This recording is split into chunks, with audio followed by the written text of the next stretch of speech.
श्रीमन्महागणाधिपतये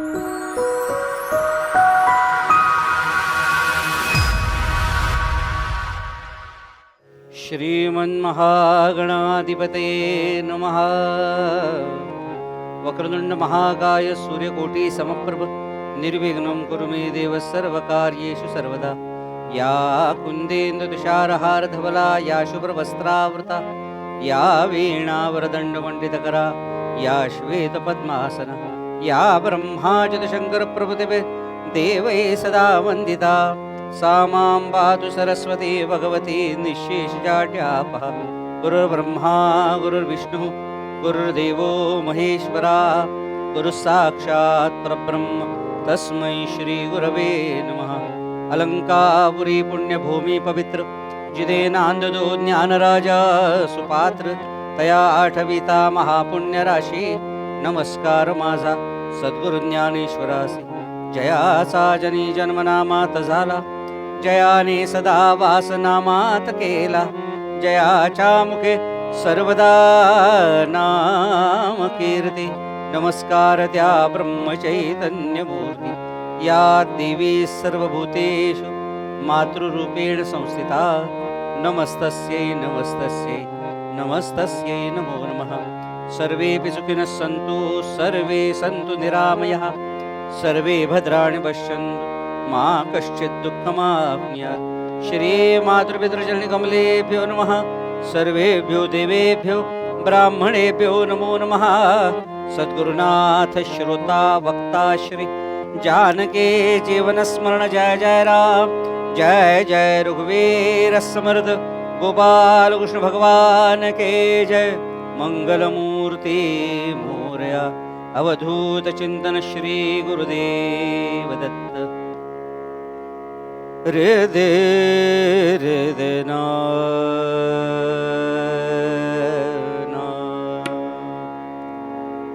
हृदयना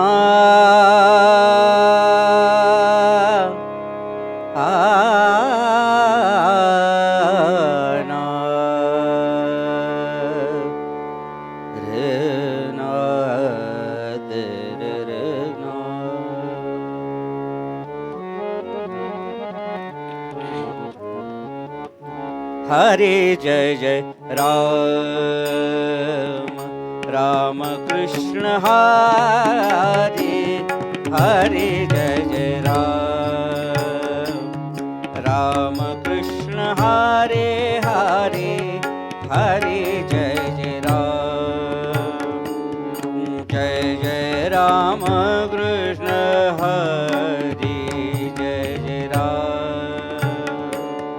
राम कृष्ण हरे हरे हरे जय जय राम हरे जय जय राम कृष्ण हरे हरे जय जय राम।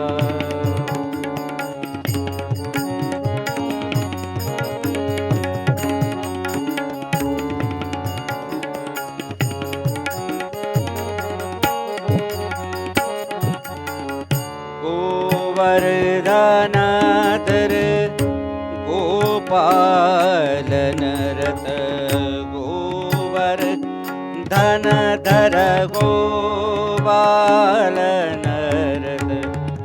गोकुल संकट हारे कृष्ण हरि जय जय राम हरे हरे हरे जय जय राम राम कृष्ण हरे हरे हरे जय सारे म पद म प म रे सारे साध पद रे सा हरे जय जय राम। बाबा प म म म प म रे सारे साध पद रे सा पद रे सा जय जय राम जय जय राम जय जय राम राम कृष्ण हरे हरे हरे जय जय शरणागत देना शरणागत गरदना. वा.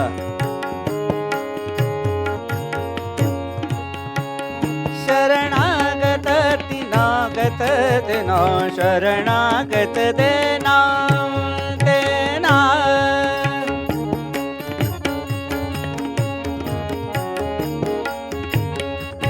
गत देना.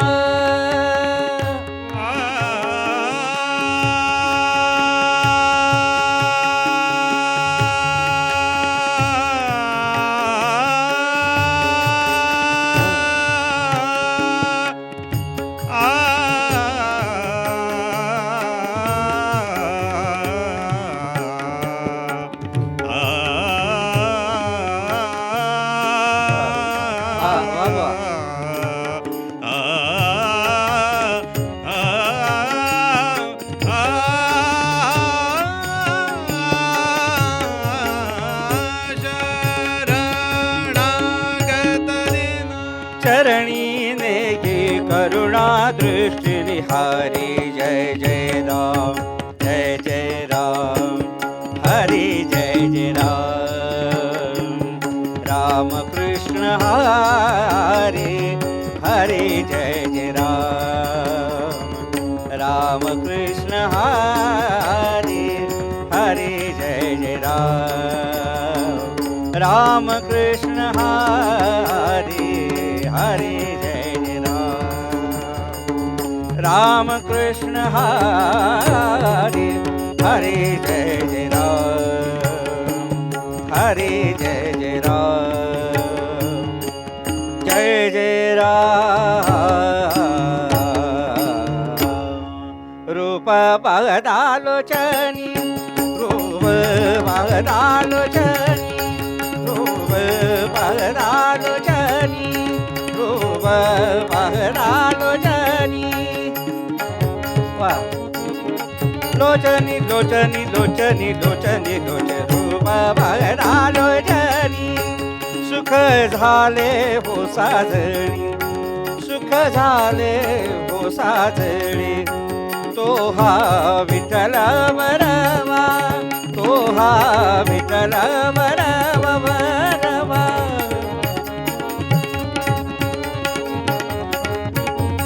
तुहा माधव बरवा बरवा तुहा माधव बरवा बरवा. तुहा विठ्ठल बरवा तुहा विठ्ठल बरवा.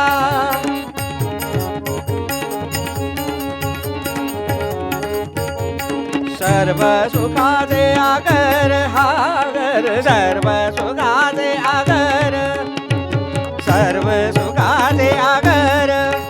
बाबर कुमा देवेवर बाबर कुमा देवेवर बाबर कुमा देवेवर बापर कुमा बापर कुमा देवेवर. तुहा विठ्ठल बरवा तुहा विठ्ठल बरवा तुहा विठ्ठल बरवा विठ्ठल बरवा विठ्ठल. रघुपती राघव राजा राम पतित पावन सीताराम. रघुपती राघव राजा राम पतित पावन सीताराम. रघुपती राघव राजा राम पतित पावन सीता. बाबा. रघुपती राघव राजा राम पतित पावन सीताराम. रघुपती राघव राजा राम पतित पावन सीताराम. रघुपती राघव राजा राम पतित पावन सीताराम. रघुपती राघव राजा राम पतित पावन सीताराम. रघुपती राघव राजा राम पतित पावन सीताराम. कुंडलिक वरदा हरि विठ्ठल श्री ज्ञानदेव तुकाराम. पंढरीनाथ महाराज की जय. गोपाल कृष्ण भगवान की जय.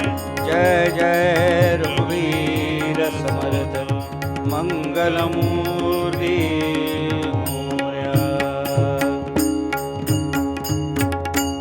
नमस्कार.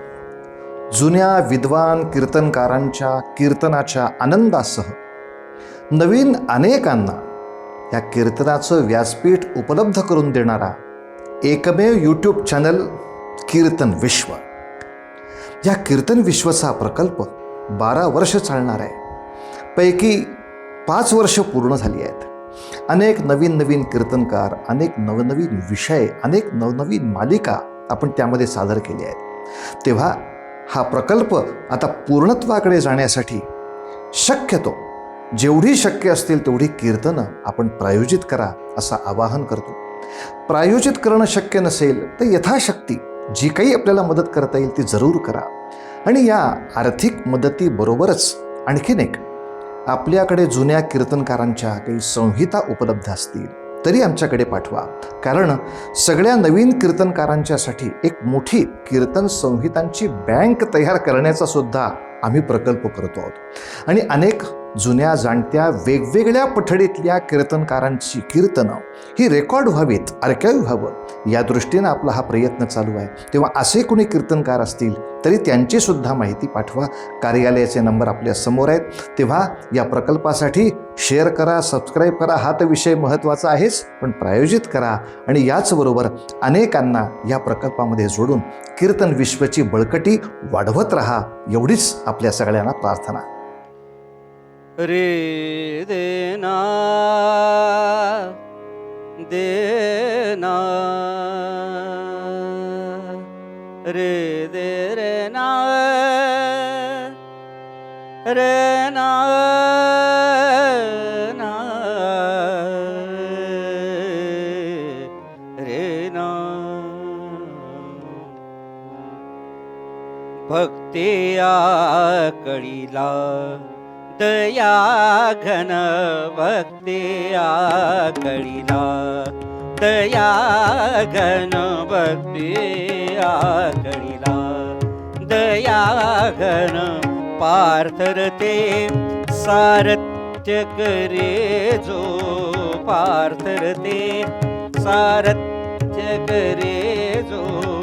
निज पद दे बळीला दया घन, निज पद दे बळीला दया घन.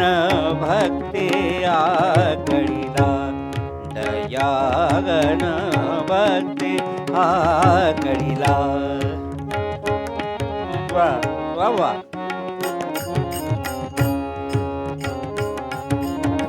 प्रल्हादास्तव प्रगटुनी स्तंभे, प्रल्हादास्तव प्रगटुनी स्तंभे. दानव निर्दळीला दया घन, दानव निर्दळीला दया घन. भक्ती आकळीला दया घन, भक्ती आकळीला दया घन, भक्ती आकळीला.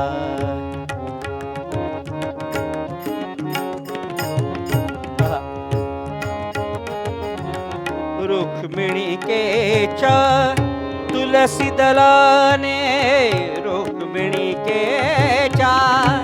तुलसी दलाने.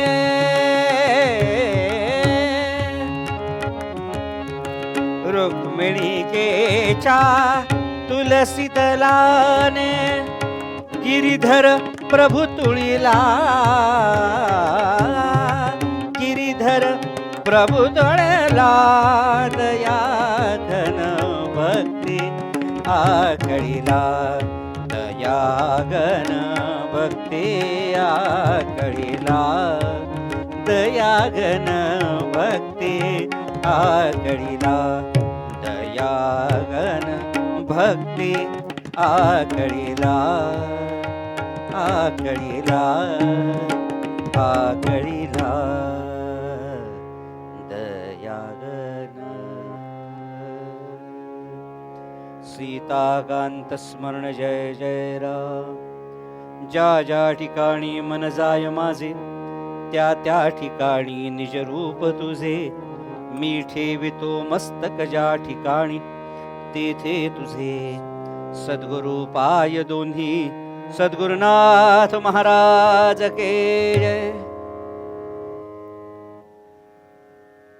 कीर्तन विश्व या यूट्यूब चॅनलतर्फे ही कीर्तन रूपी गंगा आपल्या घरी गेले अनेक वर्ष वाहतीये. या कीर्तन रूपी नामस्मरण रूपी गंगेमध्ये अनेक श्रोते डुंबून गेलेले आम्ही अनुभवतो. आज आम्ही जिथे जिथे कीर्तनाला जातो तिथे तिथे आवर्जून लोक भेटून सांगतात, बुवा आम्ही हे आख्यान तुमचं यूट्यूबवरती कीर्तन विश्वमध्ये ऐकलं बरं. म्हणजे खऱ्या अर्थाने लोकांमध्ये आता कीर्तन रुजायला लागले. जे थोडं थोडं या काळामध्ये कमी होत होतं ते या माध्यमाद्वारे होत आहे. अर्थात या सगळ्यामध्ये आपल्या सगळ्यांचा सहभागही मोठा आहे. आणि या जगामध्ये श्रोते हो, उपासना फार आवश्यक बाब आहे. आणि ती एकट्याची नव्हे तर सामुदायिक उपासना. आम्ही भक्ती करतो. अनेकांनी आता हा अभंग ऐकल्यावरती असं म्हणतील, या चला आता भक्ती म्हणजे काय ऐकायला मिळणार, पुन्हा पुन्हा भक्तीचे श्लोक ऐकायला मिळणार, भक्तीची व्याख्या ऐकायला मिळणार. पण खरी मजा काय माहिती का श्रोते हो, रोज आपण जेवतोच की, जेवणातली रुची कमी होते का? नाही. मग जेवायचं कशाला? तर आपण अधिक सक्षम व्हावं, सुदृढ व्हावं यासाठी. त्यासाठी ही कीर्तन परंपरा आहे, त्यासाठी ही अभंग परंपरा आहे, त्यासाठी ही संस्कृत परंपरा आहे की ते सुभाषित, ते अभंग ऐकून ऐकून ऐकून आपल्यामध्ये काही बदल होतोय का याचं चिंतन माणूस आपोआप करायला लागतो. बघा, हा अभंग घेतले की तुम्ही मनात म्हणतच असाल की अरे चला आता हे ऐकायला मिळेल का? नव्हे, याचं चिंतन होणं गरजेचं आहे. पण लक्षात ठेवा श्रोते हो, या चिंतनाबरोबर ते आचरण होणं फार गरजेची बाब आहे. आणि ती खरी भक्ती असते. जगामध्ये जो परमात्मा ज्यांनी आपल्याला पाठवलंय त्याचा विचार जास्त करावा, त्याला भक्ती असं म्हणतात. काही जण म्हणतात भक्ती म्हणजे प्रेम. नारदांचं इथे सुंदर छायाचित्र आहे. नारदांच्या भक्तिसूत्रामध्ये पहिलं सूत्र लिहिलं, आपल्या सगळ्यांना माहिती आहे, सातू अस्मिन परमप्रेम रूपा. देवावरती परमप्रेम करणं, व्याकुळ. उदाहरण देऊ, आमचे बाबा बेलसरे फार सुंदर उदाहरण द्यायचे. ते म्हणायचे, एखाद्याला चैतन्य चूर्णाची सवय असते आणि ते चैतन्य चूर्ण तो असं घेतो, असं करायला लागतो, लक्षात येतं चुना नाहीये. तो चुना नाही म्हटल्या त्याची जी व्याकुळता होते ना, त्याला म्हणतात परम व्याकुळता. पंढरीनाथ महाराज की, अरे पाहिजे आता तसं. आज देवाचं चिंतन माझ्याकडनं घडलं नाही, आज त्याचं नामस्मरण नाही झालं, असं जेव्हा वाटेल ना, आणखीन पुढे सांगू, अरे आज कीर्तन विश्वाचं कीर्तन ऐकलं नाही, असं जेव्हा वाटेल ना, तेव्हा आपण खरे भक्त समजावे. जगामध्ये माझ्या आयुष्यामधला आनंद कोणी दिलाय? तर ज्यामुळे दिलाय, ज्यानं दिलाय त्याचं मी सतत ऋण मानणं, ती खरी भक्ती असते. मग ती कोणी असो, माझा गुरु असो, माझे आई वडील असो, माझा परमात्मा असो, ज्यांनी मला इथे दिला देह, त्या परमात्मा किती उदार आहे आपला भगवंत. एक दृष्टांत सांगतो आणि मग अभंग घेतो. जगामध्ये सगळ्यात पचायला जर काही अवघड असेल तर ते सोनं असतं. सोनं. माणूस सोनं पचवू शकत नाही. बाकी कुठलेही धातू तो पचवू शकतो, पण सोनं पचवू शकत नाही. पण असं शास्त्र आहे की सोनं एक कोंबडी पचवू शकते. बघा, मी A is equal to B, B is equal to C आणि A is equal to C यावर जायचंय मला गणित घेऊन. जगामध्ये सगळ्यात पचवायला अवघड सोनं. पण सोनं जे माणूस पचवू शकत नाही ते ती कोंबडी पचवते. आणि सोनं खाल्लेली कोंबडी माणूस पचवू शकतो. म्हणजे आपल्या उदरामध्ये अग्नी किती आहे बघा. मला सांगायचा मुद्दा, आपण जर पोटाला हात लावलं ना तर पोट गरम लागतं. आत्ता लावू नका, प्रत्येकाचं पोट गरमच आहे. आणि खरं सांगू श्रोते हो, जेव्हा इथलं बंद पडतं ना, गरम कमी होतं ना, तेव्हा बाहेरून गरम द्यावं लागतो. अग्नी अशी अवस्था असते. म्हणून तो अग्नी, आपण जेवताना श्लोक म्हणतो बघा, उदर भरण नो हे पुढे जाणीजे यज्ञ कर्म. हे उदर भरण नाही, तर आत अग्नी पेटलाय, त्या अग्नीमध्ये मी आहुती देतोय. पुढे मला जायचंय. अशा या अग्नीनं भरलेल्या उदरामध्ये आपण सगळेजण 9 महिने व्यवस्थित असतो. आईच्या उदरात अग्नीनं भरलेल्या, म्हणजे जे जगामध्ये सोनं पचायला अवघड आहे असा अग्नी पेटलेला आहे. त्या अग्नीच्या मध्ये आपण 9 महिने 8-9 महिने आनंदात असतो. कोणामुळे? आमचे मध्व मुनीश्वर स्वामी महाराज सांगतात, कोणामुळे? तू माझा यजमान रामा, तू माझा यजमान रामा, तू माझा यजमान. आहा. तू माझा यजमान, जननी जठरे रक्षियले मज, जननी जठरे रक्षियले मज. आहा. वा माऊली. जननी जठरे रक्षियले मज, पोसुनी पंचही प्राण रामा, पोसुनी पंचही प्राण रामा, पोसुनी पंचही प्राण रामा. तू माझा यजमान रामा, तू माझा यजमान, तू माझा यजमान. वा. ठीक आहे, आईच्या उदरामध्ये आपण असे राहिलो. आता बाहेर बाहेर येता मातेच्या स्तनी, बाहेर येता मातेच्या स्तनी, पय केले निर्माण रे, पय केले निर्माण रे, पय केले निर्माण. तू माझा यजमान रामा, तू माझा यजमान रामा, तू माझा रे, तू माझा रे, तू माझा यजमान. राजाधिराज रामचंद्र महाराज की जय. या सगळ्यामधल्या अवस्थेतनं त्यांनी मला बाहेर काढलं. अशा देवाबद्दल मी ऋण व्यक्त नाही का करायचं. मग ते व्यक्त करायचं माध्यम ही भक्ती आहे. देवावर प्रेम करणं. प्रेम म्हणजे काय हो? LOV ही लव म्हणजे प्रेम का नव्हे. उलट तुकोबाराय सांगतात, प्रेम नये सांगता बोलता दाविता, अनुभव चित्ता चित्त जाणी. साखर गोड आहे. अहो गोड म्हणजे काय? अहो गोड म्हणजे ते आईस्क्रीम असतं ना, आईस्क्रीम सारखं गोड. आपण तरी मग गोड म्हणजे काय? अहो ती जिलबी असते ना, म्हणजे गोड. अहो तरी गोड म्हणजे काय? तर त्याला सांगावं, बाबा रे जीभ बाहेर काढ आणि जिभेवरती साखरेचं एक चिमूट ठेवायची आणि त्याला सांगायचं जे लागलं ना ते गोड. तसं प्रेम सांगता येत नाही, बोलता येत नाही, दाखवता येत नाही. भगवंतावरती पाहिल्यावरती माझ्या डोळ्यातून अरे देवा, न मागता तुम्हाला एवढं दिलंस, हे कृतज्ञतेचे भाव डोळ्यामध्ये येणं, याला म्हणतात प्रेम. म्हणून आपल्या जीवनामध्ये तो परमात्मा कायम उभा असतो. गोंदवलेकर महाराजांच्या परंपरेमध्ये या अभंगाला अनन्यसाधारण महत्व आहे.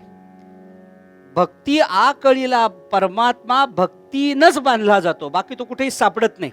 म्हणून आपण जर अभंग नीट पाहिला तर आपल्याला सगळी उदाहरणं दिसतील. भक्ती आकळीला दया घन, भक्ती आकळीला पारथरती सारथ्य करी जो, निज पगदे बळीला दया घन, भक्ते आकळीला. प्रल्हादास्तव प्रगटुनी स्तंभी, दानव निर्दळीला दया घन, भक्ते आकळीला. रुक्मिणिकेच्या तुलसी दलाने, गिरिधर प्रभु तुळीला, गिरिधर प्रभु तुळीला दया घन, भक्ती आकळीला. देवासाठी सर्वस्व द्यायची जरी तयारी असेल तरी तो आकळला जातो, बाकी तो कशासाठी नाही. भक्तांनी प्रेमानं हाक मारावी आणि त्यांनी यावं आणि वाटेल ते कामं भगवंताची करावी. याचं उत्तम उदाहरण म्हणजे एकनाथ महाराज. 12.5 वर्ष श्रीखंड्याच्या रूपानं भगवंतानी आवडीने कावडीने पाणी भरलो. जो मज होई अनन्य शरण, तयाचे मी निवारण जन्म मरण. सोपा विषय, बाकी काही नाही. साधं रस्त्यावरचं कुत्रं आहे, आपण त्याला जर प्रेमाने हात लावला, हात लावा फक्त, आणि आपल्या स्पर्शाला आपला पूर्ण कॉन्फिडन्स असेल त्यांनीच हा उद्योग करावा. आणि दुसरी गोष्ट, ज्याला आपल्या पळण्यावरती कॉन्फिडन्स आहे त्याने, बाकी नैतिक उद्योग करू नये. जर त्या प्रेमाने त्या कुत्र्याच्या पाठीवरनं हात फिरवला आणि पुढे नंतर तुम्ही कितीही वर्षांनी भेटलात तरी ते कुत्रं बरोबर तिथे येतं का? याला कारण आहे, त्या कुत्र्याला तुम्ही आठवत नसता, तर तुम्ही प्रेमाने स्पर्श केलेला त्याला जाणवत असतो, आठवत असतो. म्हणून आंध्र प्रदेशामध्ये रमण महर्षी नावाचे एक संत होऊन गेले. त्यांची एक सुंदर थेरी आहे. ते म्हणतात की जर कुत्रं सुद्धा एवढं प्रेमाने जवळ येतं तर there is no difference between dog and God. There is no difference between dog and God. DOG dog, GOD God. Pandharinath Maharaj की जे. तुझ्या सकट त्याला निर्माण करणारा जो परमात्मा आहे, अरे त्याच्याशी प्रेमाने बोल, त्याच्याकडे बघ. सगळं झाल्यानंतर त्याच्याकडे जाऊ नको रे, होण्याच्या आधीच त्याच्याकडे जा. आणि पुन्हा पुन्हा मागासपासून मी तेच सांगतोय, माझ्या डोळ्यामध्ये माझ्या प्रत्येक कृतीतून त्याच्याविषयी कृतज्ञता दिसली पाहिजे. तो गोपाल कृष्ण त्या गोपिकांसाठी वेडा का व्हायचा? याला कारण प्रत्येक कृतीतून परमात्मा गोपाल कृष्ण त्यांना दिसायचा. आपल्या जीवनामध्ये आपल्या प्रत्येक इंद्रियाचा विषय परमात्मा करणं म्हणजे भक्ती आहे, दुसरं काही नाही. प्रत्येक इंद्रियाचा विषय म्हणजे भक्ती आहे. म्हणजे कसं काय? गोपिका एवढ्या वेड्या व्हायच्या म्हणजे काय? पायात पैंजण घालायच्या का? कृष्णासाठी. माझ्या पायातल्या पैंजण वाजून ऐकून कृष्णाने त्याचे कान माझ्याच पैंजणाकडे आले पाहिजेत. डोळ्यात काजळ घालायच्या कशासाठी? कृष्णाने माझे डोळे पाहिल्यावरती त्यांनी माझ्याचकडे बघितलं पाहिजे. हातामध्ये बांगड्या घालायच्या का? माझ्या बांगड्यांचा नाद ऐकल्यावरती कृष्णाचं लक्ष माझ्या बांगड्यांकडेच गेलं पाहिजे, बाकी कुठेही नाही. हा थोडा स्वार्थ भक्ती मार्गामध्ये चालतो, प्रपंचात चालत नाही, बाकी जाऊ दे. पण परमार्थातला हा थोडा स्वार्थ चालतो. माझ्या देवाने माझ्याचकडे पाहावं म्हणून यथा व्रजगोपिका नाम नारद सांगतात. स्वतः नारद उत्तम भक्त आहेत, पण त्यांना व्रजातल्या गोपिकांचं उदाहरण द्यावंसं वाटलं. याला कारण भगवंत हा भक्तीनंच आकळला जातो. एक दृष्टांत सांगतो आणि पटकन पूर्वरंग संपवतो. सकाळची वेळ होती आणि नारायण नारायण नारायण नारायण नाव तुझे अति पावन, नाव तुझे अति पावन पावन. नारायण नारायण नारायण नारायण नारायण असं नारद म्हणत म्हणत म्हणत द्वारकेमध्ये पोहोचले. पहाटेची वेळ. द्वारपालाला विचारलं, भगवंत उठलेत का? भगवंत उठलेत का? नारद म्हणाले, भगवंताने त्या द्वारपालाने सांगितलं, थांबा आज जाऊन बघून येतो. भगवंत उठले होते. नारदाने सांगितले, आहेत जागे झाले, चला चला आज चला. पण आतला जो होता रखवालदा तोडला, थांबा नारदा इथेच थांबा, आणि मला देवांना भेटायचंय, मी देवांना केव्हाही भेटू शकतो. हो बरोबर आहे, पण भगवंत आत्ता पूजा करतायत. भगवंत आत्ता पूजा करतायत. नारद म्हणाले, सगळं जग याची पूजा करतं, हा कोणाची पूजा करतोय? जाऊन बघू का देवघरात? तर आकळा झाले. देवाने सांगितले आत कोणाला घ्यायचं नाही. आणि असं म्हणून भगवंत देवपूजा करून बाहेर आले आणि नारदांना पाहिले. वा वा, या नारद, नारायण नारायण गोपाल कृष्णा, धन्य धन्य, तुझं दर्शन छान वाटलं. पण मनामध्ये एक शंका आहे. भगवंत म्हणाले, नारदा तुम्ही आलात तेव्हा लक्षातच आलं तुमच्या मनात शंका आहे. काय शंका आहे? कृष्णा, सगळं जग तुझी पूजा करतं, पण तू कोणाची पूजा करतोस? सगळं जग तुझी पूजा करतं, तू कोणाची पूजा करतो? भगवंत म्हणाले, नारदा बघायचंय तुम्हाला, चला देवघरात. आणि देवघराचं दार उघडलं. म्हणजे बघायचं मी पूजा कोणाची करतो? यांची पूजा करतो. आणि बघतायत तर काय, देवघरामध्ये नारदांचीच मूर्ती होती. नारद म्हणाले, मला कळलं नाही, माझीच पूजा काय? अहो म्हणे, देवा माझी पूजा काय करताय? भगवंताने उत्तर दिलं, नारदा सगळ्या भक्तांचा प्रतिनिधी म्हणून मी तुझ्या पूजा करतोय रे. लोक माझी पूजा करतात, पण मला कोणीतरी आराध्य दैवत पाहिजे ना, मला प्रेम करणारा देव पाहिजे ना. ते तुम्ही सगळे भक्त असता, त्यामुळे तुमच्या भक्तीसाठीच मी येतो. आणि माझ्याविषयी जे कृतज्ञता भाव ठेवतात त्यांच्या घरी मी काहीही कार्य करायला तयार होतो, हा माझा दृढ विश्वास आहे, दृढ संकल्प आहे. म्हणून तर महाराज या परंपरेमध्ये हा अभंग सांगतात. भक्ती आकळीला दयागन भक्ती आकळीला, भक्ती आकळीला दयागन भक्ती आकळीला, भक्ती आकळीला दयागन भक्ती आकळीला, भक्ती आकळीला दयागन भक्ती आकळीला. पार्थरते सारथ्य करे जो निज पदते बळीला, पार्थरते सारथ्य करे जो निज पगदे बळीला, निज पगदे बळीला हरेला भक्ती आकळीला, भक्ती आकळीला दयागन भक्ती आकळीला, भक्ती आकळीला दयागन भक्ती आकळीला.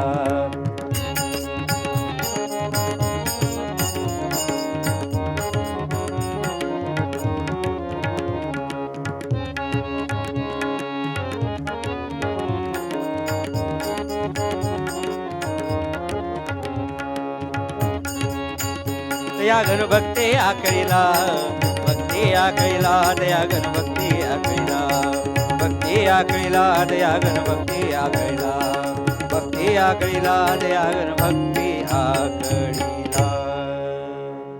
एक क्षणभर भजन करूया. श्रोते हो, भजन हा अत्यानंदाचा क्षण असतो. आपण पूर्वरंगात पाहिलं, भक्ती आकळीला दयाघन भक्ती आकळीला. त्या परमात्म्याने माझ्या भक्तीसाठी, माझ्या नामस्मरणासाठी यावं, यासाठी आधी मी कळवळून त्याला हाक मारलं पाहिजे, मग तो आकळून आपल्याबरोबर येतो.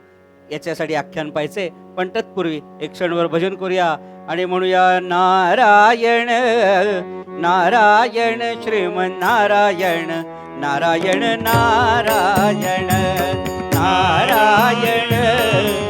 हरि बोल. श्रीमन्नारायण नारायण नारायण, नारायण नारायण श्रीमन्नारायण, नारायण नारायण नारायण नारायण श्रीमन्नारायण, नारायण नारायण, नारायण नारायण श्रीमन्नारायण, नारायण नारायण नारायण. वा वा, श्रीमन्नारायण अद्भुत रंग आहे. वा हो. नारायण नारायण श्रीमन्नारायण, नारायण नारायण नारायण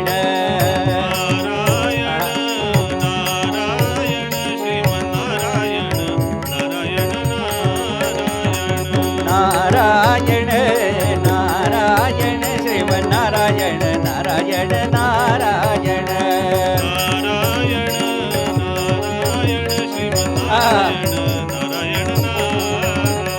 नारायण नारायण श्रीमन्नारायण, नारायण नारायण नारायण. हरि बोल. नारायण नारायण श्रीमन्नारायण, नारायण नारायण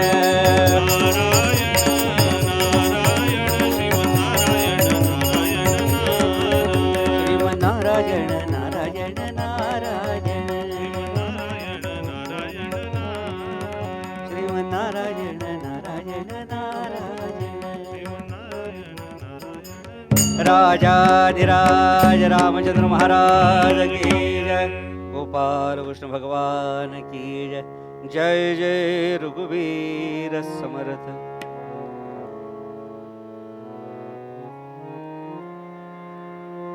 भगवंत भक्तीसाठी कसा आकळला जातो, नवे नवे कळण्याच्या पलीकडची सुद्धा आकळण्याची अवस्था कशी प्राप्त होते भक्तीमध्ये, याचं उत्तम उदाहरण म्हणजे हे आख्यान.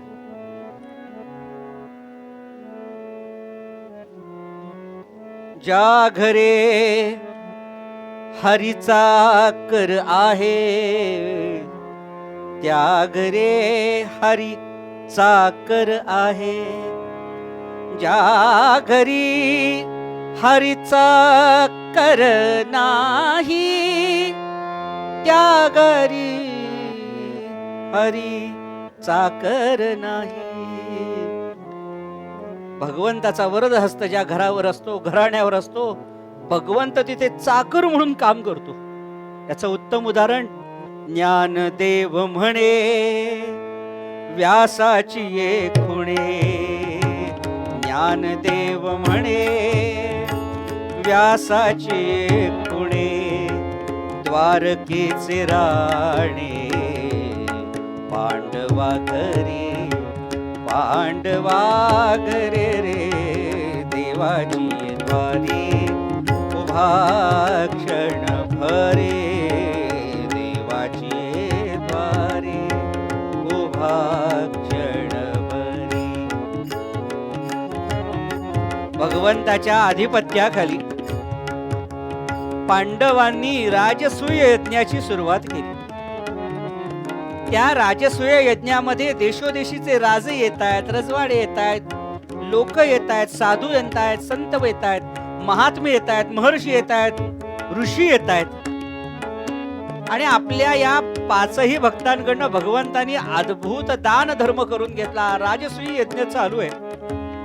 भगवंतांनी खाते वाटप केलं. हे काम तू बघा, हे काम तुम्ही पहा, हे काम तुम्ही पहा, हे काम तुम्ही पहा. आणि या सगळ्यामध्ये जरी आपल्या आधिपत्याखाली हा यज्ञ चालू आहे म्हणून भगवंत उच्च स्थानावरती बसून मॉनिटरिंग करत नव्हते. हे झालं का, ते झालं का, हे झालं का. भगवंत प्रत्यक्ष उतरले होते. आणि कोणतं कार्य करतायत भगवंत? पूजा करून घ्यायचे, हार घालून घ्यायचे नव्हे हो. खोवुनी पितांबराचे सोगे. भगवंतानी काय करावं? पितांबर खोचावा, गळ्यामध्ये असलेलं उपर्ण, मखमली उपर्ण कमरेला बांधावं, गळ्यातला कौस्तुभमणी असा मागं टाकावा. आणि भगवंतानी काय कार्य करावं? या राजसूय यज्ञाच्या निमित्ताने हजारो पंक्ती रोज होत होत्या. अनेक ऋषीमुनी येऊन जेवत होते. त्या आलेल्या लोकांनी जेवल्यानंतरचं उष्ट खरकट काढण्याचं काम भगवंत करता येतो. आणि आपलं आता सध्या फरफर करून नव्हे हो, वाकून ते खरकट साफ करणं, ताटं उचलावी, बाहेर टाकावी, खरकट काढून घ्यावं, पुढची पंगत मांडण्यासाठी तयारी करावी. मला सांगायचा मुद्दा श्रोते हो, भक्ती आकळीला दयागण भक्ती आकळीला. भगवंत भक्तासाठी काहीही करायला तयार असतो. म्हणून मी म्हणालो ना मगाशी, तो कळायच्या ऐवजी आकळला पाहिजे, ती खरी भक्ती असते. भगवंत कळतो सगळ्यांनाच हो, आकळतो फक्त भक्तांना. आणि तो कळवळीनं येतो, ते हे उदाहरण. खरकटी काढताय. धर्मानी अर्जुनाने बराच प्रयत्न केला. भगवंता थांबा थांबा, नाही नाही म्हणे, माझं काम करू दे, तुम्ही तुमचं काम करा. आणि चमत्कार असा घडला, असं म्हणतात की 10,000ची एक पंगत, 10,000ची एक पंगत अशा 100 पंक्ती झाल्या की स्वर्गामधली घंटा वाजते. टेन्शन घेऊ नका, आपल्याला ऐकू येणार नाही. ते ज्यांना ऐकू येतात त्यांचे कान दिव्य असतात. आपल्याला झोपला असल्यावरती मोबाईलची रिंगटोन सुद्धा ऐकू येत नाही, गजर पण ऐकू येत नाही. स्वर्गातल्या घंटेचा काय संबंध? पण खाण खाण खाण खाण खाण खाण खाण वाजायला लागली घंटा. सगळे धर्मराज वगैरे विचार करतात, अरे 10,000ची एक पंगत अशा 100 पंक्ती झाल्यावरती स्वर्गातली एकदाच घंटा वाजते, सतत घंटा वाजते, काय बिघडली की काय? म्हणून सगळेजण भगवंताकडे आले. आणि भगवंत विचारता, भगवंता नाद ऐकताय? नाद ऐकताय? हो म्हणे, मी पण ऐकतोय आणि मीही विचार करतोय, एवढ्या पंक्ती आपल्या झालेल्या नाहीत आणि एकदा घंटा वाजते, अशा असंख्य घंटा वाजतात, याचं कारण काय? तेव्हा भगवंत म्हणाले, धर्मा, असंख्य वेळा घंटा वाजते याचा अर्थ तुझ्या या पंक्तीमध्ये, तुझ्या या सभा मंडपामध्ये असा एखादा महात्मा भोजन करतोय की ज्याच्या भोजन करण्याने तुला 10,000ची एक पंगत असे 100 पंक्ती जेवायला घातल्याचं पुण्य प्राप्त होतंय. आपल्या घरी साधू संतांचं उष्टान्न पडावं श्रोते हो, ही भावना असावी.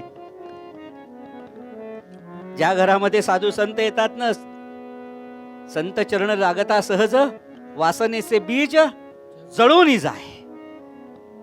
ज्या घरामध्ये भगवंताचं नामस्मरण होतं, साधू संतांचे चरण येतात ना, ते घर घर राहते, मंदिर होतं. म्हणून आपल्या घराचं मंदिर करायचं असेल तर साधू संत आले पाहिजेत आणि कीर्तन विश्वाची कीर्तन ऐकली पाहिजेत. बाकी काही नाही, तरच घराचं मंदिर होऊ शकतं. बाकी आपल्या जीवनात आनंद कुठला? आता हा आनंद आहे हो. परिणाम भगवंत आणि पांडव सगळेजण शोधतायत की असा कोण महात्मा जेवतोय, कोण महात्मा जेवतोय. आणि भगवंताची सहज नजर सभा मंडपाच्या बाहेर जिथे सगळी ताटं टाकली होती, ताटं सोन्याची होती बरं, आणि यूज अँड थ्रो होती. टाकली की संपलं, परत वापरायला घ्यायचं नाही. आपण बरीच लोक पत्रावळी सुद्धा वापरून घेतो, पुसून घेतो, परत उलटी करावं काय होत नाही. तसा कार्यक्रम नव्हे. भगवंत जिथे भगवंत आहे हो, तिथे सोनं नाण्याला काय काळजी. परिणाम भगवंतानी पाहिलं आणि धर्माला बोलवलं, धर्मा इकडे पाहायचंय ना महात्मा तुला, चल माझ्या बरोबर. आणि काय श्रोते हो, ते बाहेर जिथे भगवंत उष्टांना टाकत होते ना, तिथे जाऊन पाहतायत तर काय, एक शुक होता, एक पोपट होता. आणि तो पोपट ते अन्नाचे कण वेचत होता. आणि भगवंताला लक्षात आले हे कोण आहेत. भगवंताचे खाली बसले आणि नमस्कार केला. आणि महाराज, आपल्याला जर असं वाटत असेल की आम्ही तुम्हाला ओळखलं नाही, आम्ही ओळखलंय बरं, आपण आज चलावं, इथे कुठे जेवताय. आणि भगवंतानी हात जोडल्यावरती त्या महात्म्याने, ज्या भगवंताचा बर्हा पीडम नटवर वपु कर्णयो कर्णिकारम असं वर्णन ऐकल्यावर वैराग्य सुद्धा ज्यांचं झटकलं गेलं होतं, हा श्लोक ऐकल्यावरती, असा परमात्मा समोर हात जोडून उभा आहे म्हटल्यावर त्या शुकाने सुद्धा आपलं रूप टाकलं.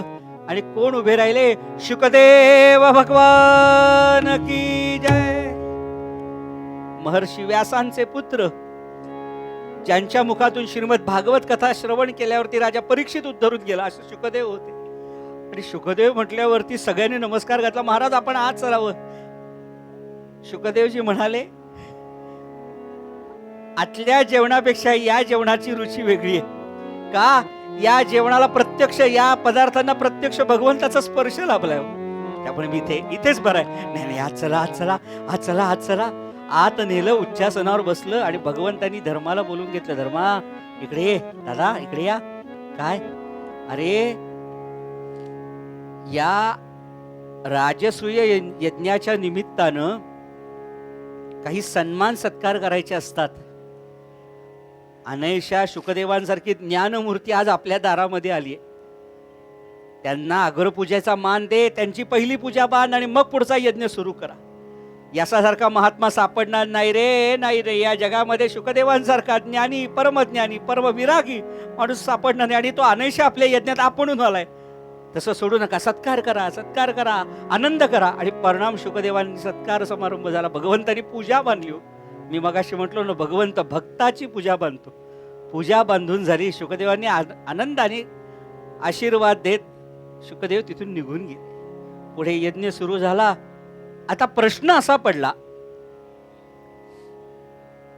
शुकदेवांची पूजा झाली, विद्वत्तेची पूजा झाली, आता क्षात्र धर्माची पूजा झाली पाहिजे, क्षत्रिय धर्माची पूजा झाली पाहिजे.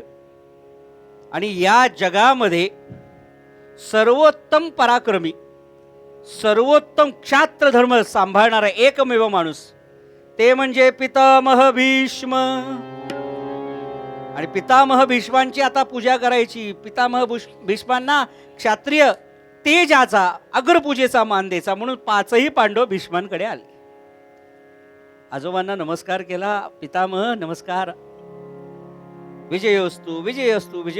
आजोबा, आपल्याला ज्ञात आहेच, वैराग्यमूर्ती शुकदेवांना आपण विद्वत्तेचा, अग्रपूजेचा मान दिला.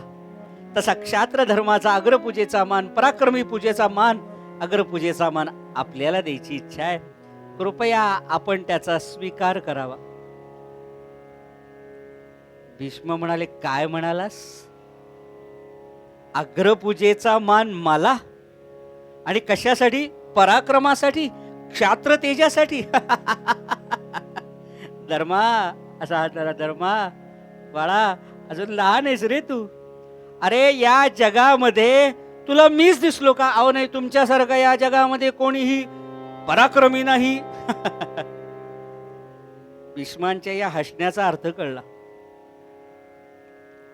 काही लोकांचं हसणं, काही लोकांचं गप्प बसणं, काही लोकांचं करणं हे सूचक असतं. राजकारणामध्ये बरोबर एका व्यक्तीला बरोबर तसंच एक त्यावेळेस का हसावं येतं ते सूचक असतं. भीष्म आजोबा, या हसण्याचं कारण तुमच्या नजरेमध्ये कोणी तुमच्यापेक्षा श्रेष्ठ पराक्रमी क्षात्रधर्मी आहे? अरे धर्मा, या जगामध्ये गोपाल कृष्ण जिथे उपस्थित आहेत त्या जगामध्ये, त्या जागेमध्ये क्षत्रियांमध्ये अग्रश्रेष्ठ पूजेचा मान दुसरा कोणाला देऊ शकत नाही. कृष्णांना द्या, पण कृष्ण स्वीकारतील का नाही करणार? भीष्म म्हणे वत्स जरी, भीष्म म्हणे वत्स जरी, पुसशील सर्वात कोण योग्य असे. भीष्म म्हणे वत्स जरी, पुसशील सर्वात कोण योग्य असे. तरी वासुदेव आधे, तरी वासुदेव आधी, तरी वासुदेव आधी पूजावा त्वा विशुद्ध प्रेम रसे. राम राम राम हरे हरे राम राम राम राम हरे हरे राम राम राम राम रघुत्तमा राम राम राम राम सीतापते राम राम राम राम रघुत्तमा राम राम. भीष्म म्हणे वत्सा जरी, पुसशील सर्वात कोण योग्य असे. तरी वासुदेव आधी पूजावा तुआ विशुद्ध प्रेम रसे. अरे कृष्णाशिवाय या जगात कोणी नाही बरं, कोणी नाही. पण ते जा कृष्णांना सांगा भीष्मांनी तुमचं नाव सुचवलंय. आले परत इकडे. भगवंत आपले, भगवंता ते ठेवा हो, ठेवा, चला चला इकडे या, इकडे. काय झालं धर्मा? अहो म्हणे हे आता काम करायचं नाही. मग तुमची अग्रपूजा बांधायची ठरवली. अरे मी भीष्मांचं नाव सुचवलं ना. अहो पण भीष्माने तुमचं नाव सुचवलं. अरे भीष्मांना आवडच आहे दुसऱ्याला मोठं करायची. तो खरा कार्यकर्ता आहे बरं. तो दुसऱ्याला मोठं करतो. आपल्याकडे मोठे पण तो कधी घेत नाही. भीष्मच उत्तम. धर्म म्हणाले भगवंता माझा असं कार्यक्रम करू नका. भीष्मांनी सांगितलं. त्यांचा शब्द हा पूर्णपणे फायनल. फायनल हा बडवेबाबांचा शब्द आहे बरं. धर्माचा शब्द पूर्णपणे योग्य, आणि तोच अंतिम शब्द आमच्यासाठी आमच्या आजोबांचा शब्द. त्यामुळे हे काम बाजूला ठेवा. तुमचा अग्रपूजा तुमची बांधायची. अरे नंतर मोठे प्रश्न उभे राहतील. काही प्रश्न उभे राहणार नाही. सर्वानुमते भगवंताची अग्रपूजा करायची ठरलं आणि भरपूर दरबार भरले ना. आणि उच्च स्थानावरती भगवंत बसले तो, आणि भगवंताकडे पाहतायत सगळे. आणि भगवंत कसा दिसत होता हो? राजस सुकुमार मदनाचा पुतळा हो. राजस सुकुमार मदनाचा पुतळा. रवे शशिकळा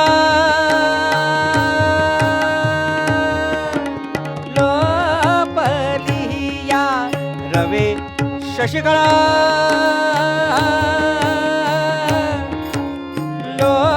लोपलिया. कस्तुरी मळवट चंदनाची उटी. कस्तुरी मळवट चंदनाची उटी. रुळे माळ कंठी वैजयंते. रुळे माळ कंठी वैजयंते. श्रीमुख शोभले, श्रीमुख शोभले. सुखाचे ओतले सकलही. सुखाचे ओतले सकल हे. राजस सुकुमार मदनाचा पुतळा. रवे शशिकळा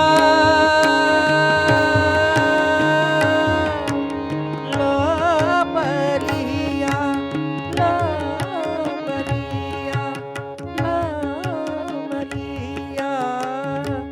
गोपाल कृष्ण भगवान की जय. भगवंताकडे पाहतायत सगळेजण. आहा, तुझं पाहता विठ्ठला देह भाव हरपला असं पाहतात.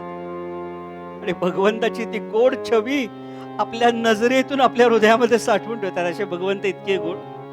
सदैव पाद पंकजम नमामि कृष्ण नागरम असे भगवंत बसले. एखाद्याचं दिसणं गोड असतं, एखाद्याचं बसणं गोड असतं, एखाद्याचं चालणं गोड असतं. समर्थ रामदास स्वामी महाराज म्हणतात ना, शिवरायाचे कैसे चालणे, शिवरायाचे कैसे बोलणे, शिवरायाचे कैसे सलगी करणे, कैसे असे. काय गोड चालावं सुद्धा माणसाने, हसावं सुद्धा गोड माणसाने. या जगतामध्ये आपली छबी तशीच पाहिजे. आणि भगवंत असे बसले, ते मोरपीस असं गोड रुळतंय. आणि धर्मराज उभे राहिले बोलायला. सभेला संबोधित करतायत धर्मराज. आज या ठिकाणी शुकदेवांच्या रूपानं आपण विद्वत्तेचा अग्रपूजेचा मान झाला. आणि या विद्वत्तेच्या अग्रपूजेनंतर क्षात्र धर्माची, क्षत्रियांची, पराक्रमाची अग्रपूजा बांधायची. या नात्याने सर्वानुमते, अगदी पितामहांच्याही मते, द्वारकेचे भगवान कृष्ण योग्य व्यक्ती आम्हाला वाटतात. त्यामुळे अग्रपूजेचा मान हा त्यांचाच असेल. आपण सगळ्यांनी उभं राहावं. आम्ही भगवंताची पूजा बांधतोय. सगळे उभे राहिले, सगळेजण उभे राहिले. आणि भगवंताला मुकुट होता तो काढला, अग्रपूजेचा मुकुट घातला. आणि अग्रपूजा भगवंताची सुरू झाली. आणि अग्रपूजेचा मानाचा हार भगवंताच्या गळ्यामध्ये पडला. आणि तो पडणार तेवढ्यात थांबा. कृष्ण कोला हे ना तू, कृष्ण कोला हे ना तू, कृष्ण कोला हे ना तू, कृष्ण कोला, हो कृष्ण कोला हे ना तू, कृष्ण कोला हे ना तू. दुग्ध दधी चोरी तो, दुग्ध दधी चोरी तो, कृष्ण कोला हे ना तू, कृष्ण कोला. अरे या आकुळीच्या कृष्णाची कशी पूजा करता? ओ कृष्ण कोला हे ना तू, दुग्ध दधी चोरी तो. ज्यानं लहानपणी चोऱ्या माऱ्या केल्या, ज्यांनी दुधा दह्या चोऱ्याच्या आणि याचीही कीर्ती चोरी मारी करणारी, अशा कृष्णाची पूजा करू नका. सगळ्यांच्या नजरा कृष्णाकडे होत्या. पण हा आवाज ऐकल्यावरती सगळ्यांच्या नजरा माग वळल्या. कोण होता हो बोलत? शेदी देशाधिपती शिशुपाल उभा होता आणि बोलत होता. कृष्ण कोला ये न तू, दुग्ध दधी चोरी तू, खिल्लरे राखे तो, खिल्लरे राखे तो, गुरवे पेने. कृष्ण कोला हे न तू, कृष्ण. कुणी म्हणती नंदाचा, कुणी म्हणती वसुदेवाचा, ठाव नाही जननी जनकाचा. कृष्ण कोला हे. अरे हा याला वडील माहिती नाही रे. कोणी नंदाचा म्हणतो, कोणी वडील म्हणतात वसुदेव. अरे आई नाही माहिती, वडील नाही माहिती, आणि याचा पराक्रम काय? नंद वसुदेव हे जनक असतीच्या या, नंद वसुदेव हे. वाजवा कौस्तुभ बुवा, राग आलाय त्याला.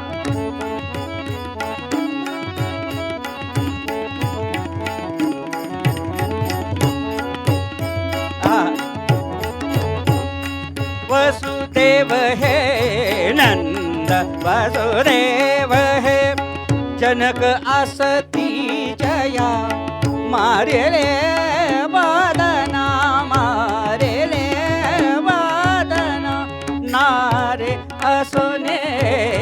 कृष्ण कुल हे न तो, कृष्ण कुल हे न तो, दुग्ध दधी चोरी तो, कृष्ण कुल हे न तो, कृष्ण कुल हे न तो, कृष्ण कुल हे न तो.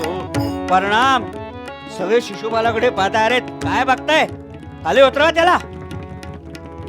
अरे ज्यांनी लहानपणी चोऱ्या माऱ्या केल्या याचा पराक्रम, क्षत्रिय म्हणतो ना, पराक्रमी म्हणतो ना, याचे पराक्रम म्हणजे काय? लहानपणी पहिलं त्या पुतळीला मारली, नारी असून. सगळे म्हणाले एवढं सगळं चांगलं चालू होतं, एवढं सगळं चांगलं चालू होतं. अरे सगळे अरे गा बसा काय. अरे पांडवांनो, तुम्हाला माहिती नाही तुम्ही कोणाची अग्रपूजा बांधताय. गोपाल हा कुलपावसन हा यथा काकः पुरोडावशम सपर्ह्याम कथम अर्हति. अरे हा गोपाल आहे, लहानपणी आणि गायी चारल्या, अजूनही त्याच्या अंगाचा असा वास घेऊन बघा, सगळ्या शेणा मातीचा वास येतो. गोपाल हा कुलपावस हा, ज्याला स्वतःच कुळ सुद्धा माहिती नाही. आणि हा कृष्ण कसा आहे, यज्ञाचा जो पुरोड अंश आहे ना, प्रसाद असतो तो कावळ्याने येऊन उचलावा असा हा भगवंत आहे. भगवंत शांत होते आणि फक्त त्याच्याकडे पाहताय. भीम म्हणाला, भगवंता तो तुम्हाला एवढे अपशब्द बोलतोय, तुम्ही त्याला काही बोलत नाही. भीमा शांत राहा. समोरच्याने आपली पातळी सोडली म्हणून आपण आपली पातळी सोडायची नसते. तो तसाच आहे, हे माहितीये ना तुला.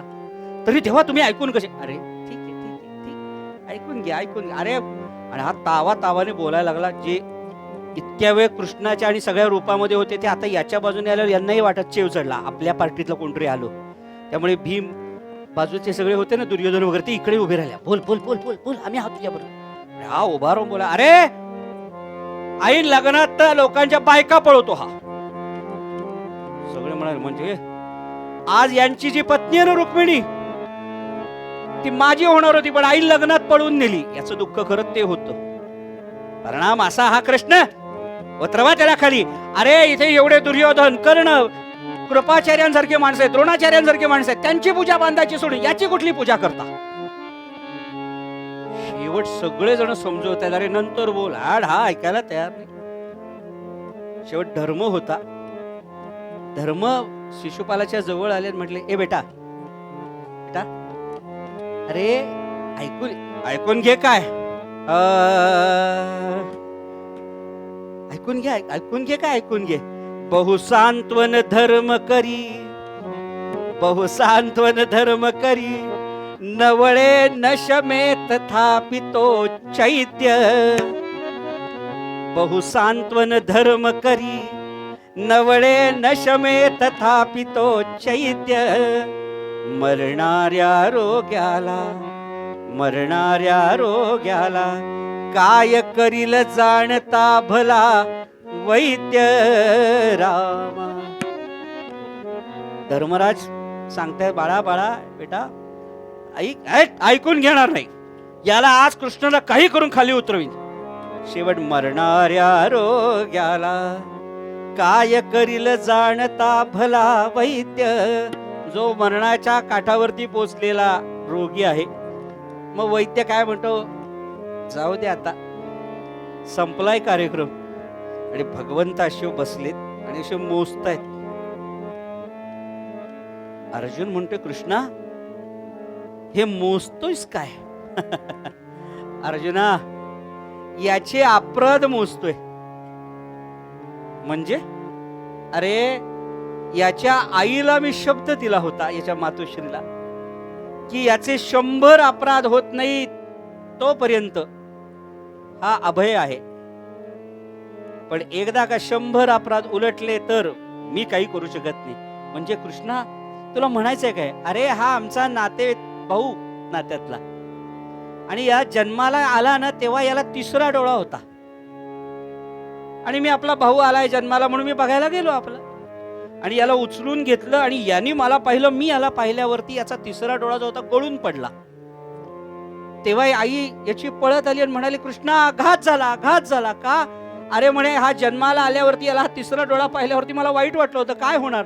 तेव्हा आकाशवाणी झाली होती, काय, जो याला पाहिल आणि हा ज्याला पाहता क्षणी याचा 3रा डोळा गळून पडेल त्याच व्यक्तीच्या हातून याचा मृत्यू आहे. तेव्हा आई म्हणाली, कृष्णा म्हणजे तू तुझ्या भावाला वध करणार? ताई, नियतीच्या मध्ये मी कधी ढवळाढवळ करत नाही, पण तुला शब्द देतो, याचे 100 अपराध मी सहन करीन. तू त्याला 100 अपराध त्याचे होऊ देऊ नकोस, ही जबाबदारी तुझी. त्याच्यावर संस्कार चांगले कर की जेणेकरून तो 100 अपराध करून माझ्या समोर येणार नाही, ही जबाबदारी तुझी. पण 100 अपराध पूर्ण केल्यानंतर मग मी काही करू शकत नाही. मग मी नियतीच्या स्वाधीन आहे.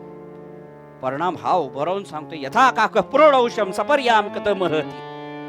संपवा त्याला, उतरवा खाली, उतरवा खाली, उतरवा खाली असं म्हणत असताना भगवंत विचार करत आहेत. 56 झाले, 75 झाले, 85 झाले, 94, 95, 96, 97, 98, 99. आणि हा बोलायला लागला, अरे हा काळा कृष्ण, लहानपणी आम्ही गोकुळामध्ये गेलो होतो आणि गोकुळामध्ये रंगपंचमी दिवशी काळा रंग सापडे ना म्हणून याला गंगाड्यामध्ये ठेवला, स्नान बिन घातलं आणि काळा रंग मिळाला. असा हा काळा कृष्ण, आतूनही काळा, रंगानही काळा. ज्याने वधिला हो आपला मामा, तो का येईल आपल्या कामा. ज्याने आपल्या स्वतःच्या मामाचा वध केला, याच्या जन्माची परवडी माय बापा पायी बेडी. हा जन्माला आला तेव्हा आई बाप याच्या पायामध्ये बेड्या, हातापायात बेड्या होत्या. असा हा कृष्ण. 99, 100 असा शब्द ऐकला, भगवंत उभे राहिले. मी बोललो होतो की नाही, मी बोललो होतो की नाही. माझं म्हणणं याला पटणार. बघा, तुम्ही कोणी त्याला उतरवायला तयार नाही. आता हा स्वतः खाली उतरणार. सगळेजण भगवंताकडे पाहतात. वातावरण असं तंग झालं होतं. हा उभा, तो उभा. भगवंत, शिशुपाला सावधान, तुझे 100 अपराध मी पोटात घातलेत, म्हणून याचा अर्थ असा नाही इथून पुढे तू जे बोलशील ते मी ऐकून घेईन. माझी ही आचारसंहिता चालू होती म्हणून मी काही बोललो नाही. आता मात्र तुला सोडणार नाही. म्हणून भगवंतानी गार गार गार गार गार गार गार गार गार सुदर्शन चक्र सुरू केलं आणि 60 दिवशी सुदर्शन चक्र निघालं. गरगर गरगर गरगर गरगर गरगर गरगर सुदर्शन चक्र आलं आणि हा असा उभा राहून बोलत होता. हो, असं असतं तर मान कापायला प्रॉब्लेम झाला असता. असा मान करून वर बोलत होता. जो अहंकारी माणूस असतो ना, तो कधी खाली बोलून बघत नाही. असं बोलतो बघा. परिणाम अशी मान वरून वरून बोलतोय. ते मान वर झाली, ते 60 दिवशी सुदर्शन चक्राने मस्तक धडा वेगळं केलं आणि इतका वेळ आरडाओरडा करत असलेला शिशुपाल त्या आसनावरनं दंडिशी खाली पडला. सगळेजण बघतायत आणि काय चमत्कार घडला. चैत्य देहोचिता ज्योतिः वासुदेवमुपाविशत. तो देह पडला आणि त्या देहातून निघालेली एक प्राण ज्योत भगवंताच्या इथे आली, भगवंतासमोर लवली. भगवंतानी मुख उघड केलं आणि त्या ज्योतीला आपल्या उदरामध्ये स्थान दिलं. चैत्य देहोत्थिता ज्योती वासुदेवमुपाविशत. सगळेजण कृष्णाकडे पाहतायत आणि भगवंताला सगळे विचारतायत, भगवंता त्यांनी एवढ्या तुम्हाला अपशब्द बोलला, तुम्हाला राग नाही आला? आणि त्याला राग सोडा, त्याला त्याच्या आत्म्याला, त्या आत्मज्योतीला स्वतःच्या उदरामध्ये स्थान दिलं. भगवंत म्हणाले, बाबा अपशब्द तुमच्यासाठी होते, माझ्यासाठी नव्हते. तो काय मला म्हणाला? अकुळीचा कृष्ण, स्वाभाविक आहे, मी परब्रह्म आहे, त्याला जन्म नसतं, मरण नसतो. तो काय मला म्हणाला? गोपाल हा. अरे गोपाल या शब्दाचा अर्थ तुम्हाला असं वाटलं गायी पाळणारा, पण गो म्हणजे इंद्रिय पालन करणारा, तो असतो गोपाल. तो मला म्हणाला आई वडील नाही आला. अरे बाबा मला काही आई वडील नाही रे, मी आलो कुठून जाणो कुठून, तू आला कुठून जाणा कुठून. आई वडील हे निमित्त आहेत रे. परिणाम असा परमात्मा उभा राहिला आणि सगळेजण भगवंताचं कौतुक करतायत. पांडवांना एकाने विचारलं, अहो असं हे वेळ पडलं तर कठोर प्रसंगी उभा राहणार हे दैवत तुम्हाला कळलं कसं? पांडव म्हणाले, कळलं नाही, ते आकळले. या कथेतून श्रोते हो आपल्याला भगवंत सांगतात, बाबा रे थोडं ऐकून घ्यायला शिका. एखादा आपल्याला अपशब्द बोलला म्हणून लगेच त्याच्यावरती रिॲक्ट व्हायची गरज नसते. थोडं ऐकून घ्या, पटलं तर घ्या, नाही तर सोडून द्या. आपण लगेच त्याच्यावरती रिॲक्ट होतो. बऱ्याच वेळा आपल्या रिॲक्ट होण्याने आपलं नुकसान होतं. ठीक आहे, धीरोदात्तपणे घ्या ना, धीरोदात्तपणे सांभाळून घ्या. याचं उत्तम उदाहरण म्हणून आम्ही कायम सांगतो, भगवान गोपालकृष्णाच्या चरित्राचा खऱ्या अर्थाने ज्यांनी अभ्यास केला असेल ना आणि ते चरित्र अंगीकारलं असेल ना, तर त्याचं नाव दुसरं तिसरं नव्हे तर छत्रपती शिवाजी महाराज. भगवंताचा संयम, भगवंताची ताकद, भगवंताचा विवेक राजांनी असाच्या असा उचलला, म्हणून तो राजा आज मोठा होऊ शकला, शिवकल्याण राजा होऊ शकला. याला कारण थोडं स्वीकारायची सवय. आणि एवढं सगळं करून सुद्धा ज्यानं मला हे दिलं आहे, हे राज्य व्हावे ही तो श्रींची इच्छा, या भूमिकेतून उभे राहिले. ज्यानं मला हे दिलं त्याच्याविषयी माझ्या मनात कृतज्ञता असलीच पाहिजे. आणि तो कळवून घ्यायचा असेल तर माझ्या मनात भक्ती आकळली पाहिजे. आणि जेव्हा ती भक्ती आकळली जाईल तेव्हाच तो भगवंत कळवळून आपल्यासाठी येतो. म्हणून तर या परंपरेमधला हा अभंग सांगतात, भक्ती आकळीला दयाघन, भक्ती आकळीला दयाघन, भक्ती आकळीला दयाघन, पार्थरती सारथ्य करी जो, पार्थरती सारथ्य करी जो, निज पद दे बळीला दयाघन, भक्ती आकळीला दयाघन, भक्ती आकळीला दयाघन, भक्ती आकळी, भक्ती आकळी, भक्ती आकळीला. गोपाल कृष्ण भगवान की जय. सदा सर्वदा योग तुझा घडावा, तुझे कारणी देह माझा पडावा. उपेक्षू नको गुणवंता अनंता, रघुनायका मागणे हेची आता. जय जय रघुवीर समर्थ. हे कीर्तन आपल्याला कसं वाटलं, आपला अभिप्राय जरूर कळवा. हे कीर्तन लाईक करा, शेअर करा.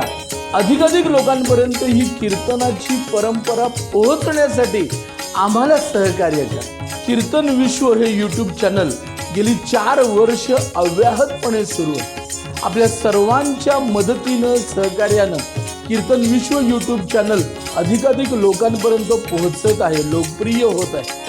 मी आपल्या सगळ्यांना विनंती करतो की आपल्या क्षमतेप्रमाणे आपण प्रत्येकानं किमान एक तरी कीर्तन प्रायोजित करा. 61 साजरी करत असताना, 75 साजरी करत असताना, घरात नवीन बाळाचा जन्म झालाय, बारसं झालंय, कुठल्या तरी निमित्तानं कुलदेवताचे आशीर्वाद आपल्याला प्राप्त व्हावे, अशा वेगवेगळ्या निमित्तानं एक तरी कीर्तन प्रायोजित करा आणि या कीर्तन विश्व प्रकल्पाला सहकार्य करा. हे एक ईश्वरी कार्य आहे. आपण सगळ्यांनी याच्यामध्ये सहभागी व्हावं आणि या परंपरेचं जतन करावं, संरक्षण करावं आणि संवर्धन करावं, अशी मी आपल्या सगळ्यांना विनम्र प्रार्थना घेतो.